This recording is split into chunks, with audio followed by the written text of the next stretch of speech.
سلام به شما عزیزان. فکر می‌کنم یه بار دیگه هم براتون گفتم یکی از محاسن موسفید شدن اینی که در شرایطی قرار داریم که میتونیم قصه بگیم.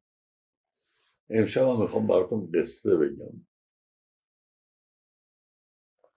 یه بچه‌ای که در دهه 1960 تو فرانسه رشد کرده، یعنی من، با چند تا ماجرا درگیر بوده.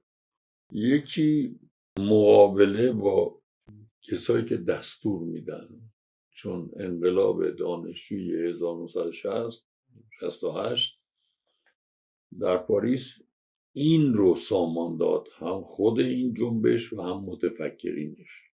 یه جنبه دیگه با درد جنگ آشنا شدنه.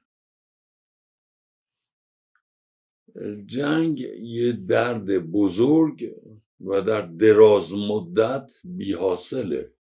چند تا توضیح باید بدم. من جنایت‌های مربوط به جنگ ویتنام رو دیدم و این خواننده آمریکایی معروف جان بیز اصلا مشهور شد به خاطر آوازهاش علیه جنگ. چیز دیگه‌ای که در ویتنام نسل من میتونه شاهد شده باشه، آخرین سربازهای آمریکایی شکست خورده است که از روی ساختمان سفارت آمریکا در سایگون فرار میکنن. این یه خاطره نسبتاً قوی بوده برای هم نسلای من. جنگ‌های دیگه‌ای هم بودن که خیلی فاجعه انگیز بودن. ببینین یکی از جنبه‌های اون که در افغانستان اتفاق افتاد، دو ابرقدرت، شوروی اون وقت و ایالات متحده، این مردم بیچاره رو ابزار قرار دادن و خورد کردن و داغون کردن و هنوز هم تبعاتش هست. ولی یه جنگ دیگه که خیلی دقیق‌تر، نزدیکتر بررسی کردم و فاجعه بزرگی بود، جنگ جهانی دوم در ژاپن بود. اون دورانی که در ژاپن بودم، نحوهی که آمریکایی ها در طول جنگ ژاپن رو سوزوندن، یعنی بمب اتمی حاشیه ماجرا بود، شهرها رو سوزاندند. حالا میتونم جنگ‌های دیگه، زشتی‌های دیگه رو براتون بگم، چه شخصیت‌هایی تو این جنگ‌ها از بین رفتن. ولی اون چی که مربوط خودم هست باید مایه میذاشتم. دانشجوی پزشکی بودم، یه اعلامیه تو دانشکده بود که هر کی میخواد برای عملیات حفظ صلح در السالوادور ثبت نام کنه. روی شعور ضد جنگم، روی خواست ضد جنگم هم ثبت نام کردم. آمریکای مرکزی یعنی السالوادور، اینا با وجودی که بغل دست ایالات متحده هستن، روستاهاش خیلی فقیرن و در جنگ های مربوط به این روستاها ابزارهایی که به کار برده شده خیلی کثیفن. یعنی حتما میتونید مطالعه کنید ببینید چه بلایی سر این مردم آوردن. تجربه شخصی من در حفظ صلح به این انجامید که خودم 2 تا گلوله خوردم و گلوله های خیلی حساسی بودن.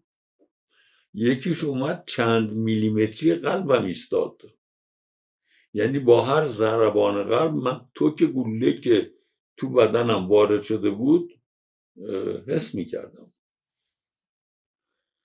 یعنی میتونم براتون استریپتیز کنم نشون بدم و بعد اینجا پاره کردن، گلوله رو در آوردن و ایگذاریم.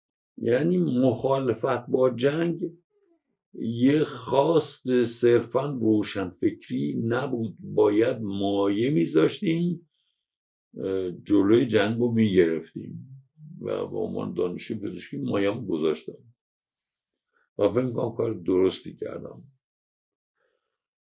با وجودی که جانم در خطر بود، داشتم هلاک میشدم. به نظر من یه سری ابزار هست که جنگ رو تشویق میکنه. اولش سوده. اسلحه‌ای که استفاده میشه یه عده‌ای ازش سود میبرن، اونایی که تولید میکنن، اونایی که میفروشن، اونایی که دلالیشو میکنن. دوم یه شور و شوقی در اهالی به وجود میاره، حالا یا ایدئولوژیه یا سرزمینه. یا من فکر میکنم حساس باید باشیم به ضرورت صلح.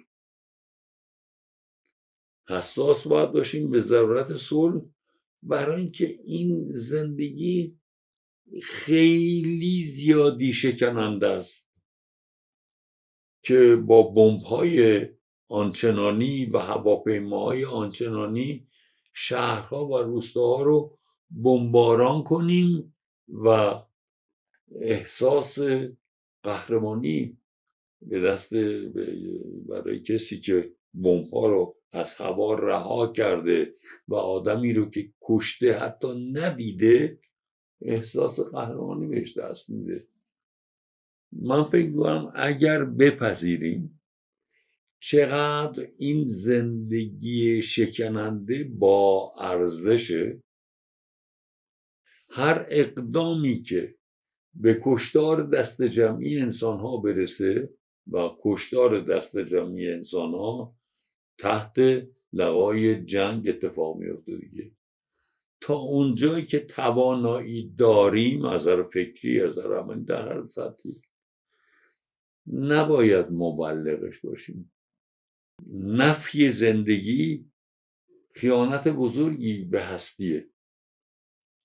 اصلا هستی برای این هست که این زندگی رو با تمام زجرهاش، دردسرهاش، مشکلاتش حفظ کنیم، رشد بدیم و جنگ این کار رو نمیکنه، غیر از اونایی که منفعت دارن و من مثلا اونا نیست.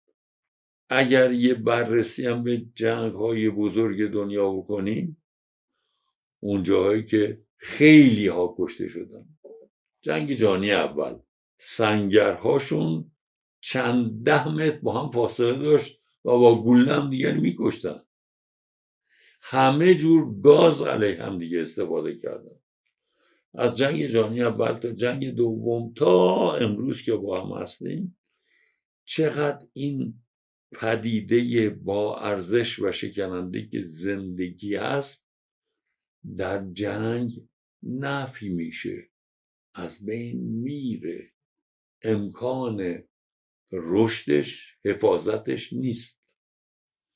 خواستم اینو بگم.